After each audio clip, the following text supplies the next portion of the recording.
the general consensus is this is a weaker draft class. I don't like to call it weak. It's just going to be unpredictable. There are going to be some guys, we just don't know who they are. But when I looked back at this high school class, this one and done class, Rob, I was shocked to see the top 10 in terms of who was top 10 in high school and where they're at projected in this draft, or not even in this draft. They're going back to school. But how hard is it to project high school talent in the NBA? It differs from year to year and player to player, position to position.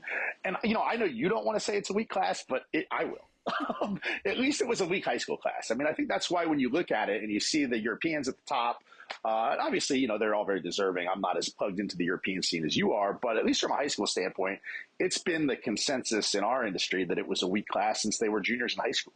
And I haven't seen anything that's really changed my mind there.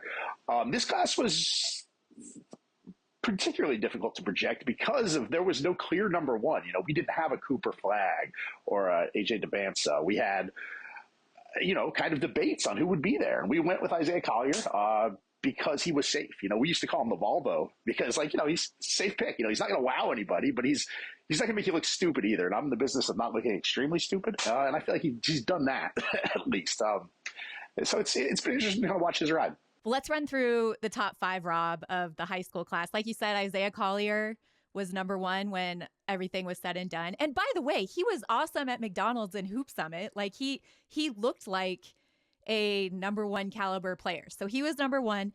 Aaron Bradshaw, the Kentucky center who kind of disappeared, number 2.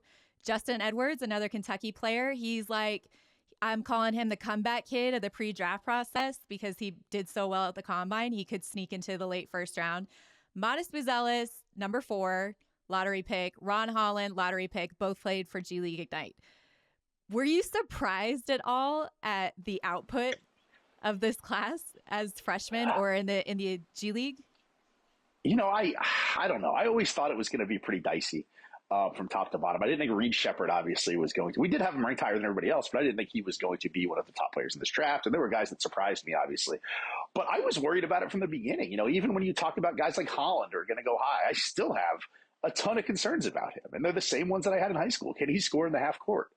He's not a great shooter. Like, he looks the part, and there's a lot of potential there, but I have not seen him put together anything that screams top 5 pick to me. And he's considered one of the top American prospects in this draft. So, I think the conversations at events were always kind of like, ooh, this is kind of a scary class. And, some of that came to fruition because, some of the top guys just didn't pan out as quickly as we'd hoped. And then anybody hoped. But I wouldn't say that I'm stunned by it.